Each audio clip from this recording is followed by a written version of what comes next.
आज ही का बंगला। रंजना आज बहुत खुश थी क्योंकि उसके पति मलिक का प्रमोशन हुआ था। उसने उसके लिए एक सरप्राइज पार्टी ऑर्गेनाइज की थी। सभी लोगों ने पार्टी में बहुत एंजॉय किया। मगर पार्टी खत्म होने के बाद मलिक सबको अपने ट्रांसफर की न्यूज़ सुनाता है।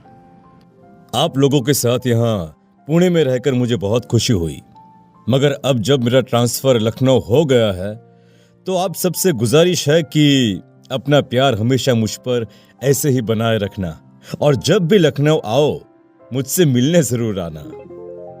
उसके सारे फ्रेंड और कलीग उससे मिलने का वादा करके चले गए, मगर रंजना ट्रांसफर की बात सुनकर नाराज हो गई। मलिक, ये सब क्या है? तुमने मुझे बताया भी नहीं कि तुम्हारा ट्रांसफर हो गया है। अरे, मुझे भी आज दोपहर में ही पता चला। ऑफिस में लोगों ने मेरे लिए फेयरवेल पार्टी रखी थी। मगर तुम परेशान मत हो, यहाँ पर तो हम एक फ्लैट में रहते हैं। ऑफिस वालों ने हमारे लिए बंगलो लिया है। शर्मा जी बड़ी तारीफ कर रहे थे। 5 बेडरूम, हॉल, किचन और सबसे बड़ी बात, बाहर बड़ा सा लॉन। अरे, बंगलो देखकर तुम्हारी तबीयत खुश हो जाएगी। और रही पैकिंग की बात, तो तुम सिर्फ अपने कपड़े पैक कर लो, बाकी सब ऑफिस वाले पैक करवाकर वहां पर अनपैक करवा रहे हैं। और तुम्हें क्या चाहिए? ये सब सुनकर रंजना ने गहरी सांस ली, मगर उसकी परेशानी की वजह कुछ और थी। बाकी सब तो ठीक है मलिक, मगर मेरी जॉब का क्या? वहां पर सब कुछ कैसे मैनेज होगा? यहाँ बच्ची और मेड सब कुछ सेट है, वहां पर नए सिरे से मैनेज करना कैसे हो पाएगा?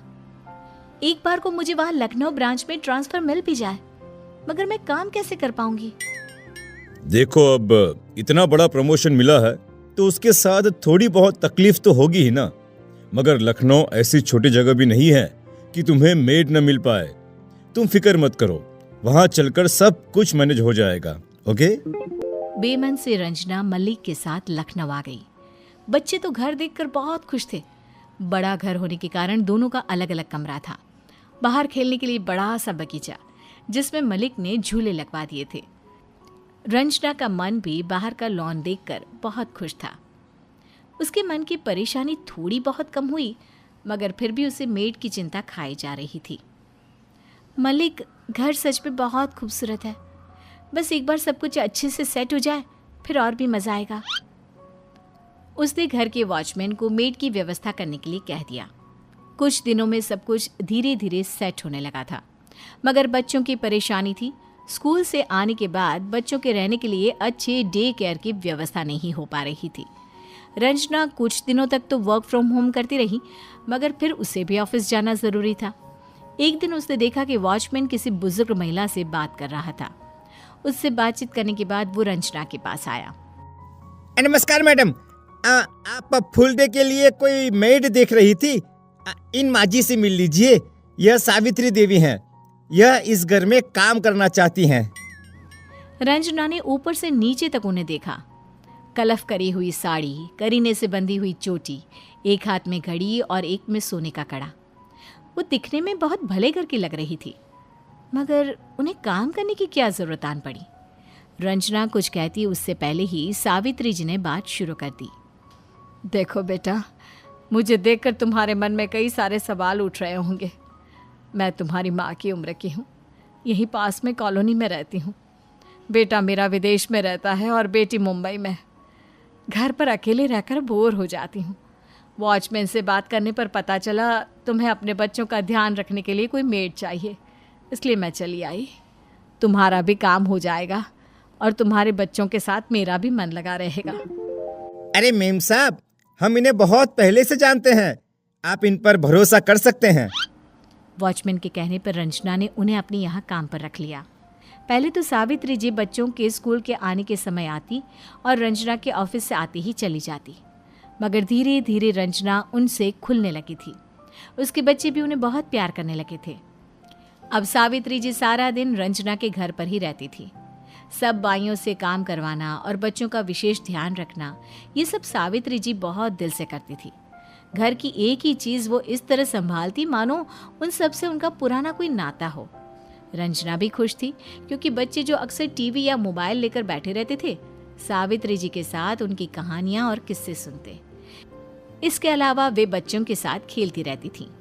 एक दिन स्टोर रूम की सफाई के दौरान रंजना के हाथ एक तस्वीर लगी। वो तस्वीर लेकर तुरंत मलिक के पास गई। तस्वीर सावित्री देवी की थी। दोनों ये तस्वीर देखकर समझ गए कि इस घर से उनका पुराना रिश्ता है। अगले दिन जब सावित्री देवी घर आई तो उनके सामने उन्होंने तस्वीर रखी। आंटी, ये सब क्या है? इतना बड़ा धोखा! आपने हमें गुमराह रखा। अपनी तस्वीर को रंजना के हाथों में देखकर सावित्री जी की आंखों में आंसू आ गए। बड़ी मुश्किल से उन्होंने आंसुओं को रोका। आपने सही समझा, कभी ये घर मेरा था। अपने पति के साथ जब गांव छोड़कर पहली बार लखनऊ आई थी तो मेरी आंखों में भी खुद के घर का सपना था। पति ने अपनी मेहनत, ईमानदारी से अपने व्यापार को बढ़ाते हुए जल्द ही मेरे सपने को साकार कर दिया। और इस घर में उन्होंने मेरा 2 बच्चों के साथ नई दुल्हन की तरह गृह प्रवेश करवाया था। तब से बस एक ही उम्मीद थी, इस घर से मेरी अर्थी उठे। मगर शायद नियति को ये मंजूर नहीं था। बेटे ने धोखे से ये घर अपने नाम करा लिया और मुझे वृद्धाश्रम में छोड़कर वापस विदेश चला गया। तब से रोज़ इस घर को देखने ज़रूर आती थी, मगर ये घर हमेशा बंद रहता था। उस दिन जब ये घर खुला देखा तो मुझसे रहा नहीं गया और मैंने वॉचमैन से बात कर इस घर में नौकरी करने का सोच लिया। उनकी बातें सुनकर रंजना का दिल पसीज गया, मगर मलिक नाराज था।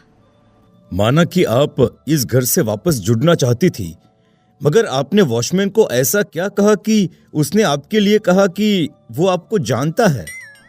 बेटा, वॉचमैन ने गलत नहीं कहा था। वो मेरे घर में काम करने वाली गुलाबों का बेटा है। बचपन से मेरे घर आता जाता था। उसे पता है इस घर से मेरा क्या रिश्ता है। सारी सच्चाई जानने के बाद भी मलिक उन्हें घर में रखने के लिए तैयार नहीं था, मगर रंजना ने उसे समझाया।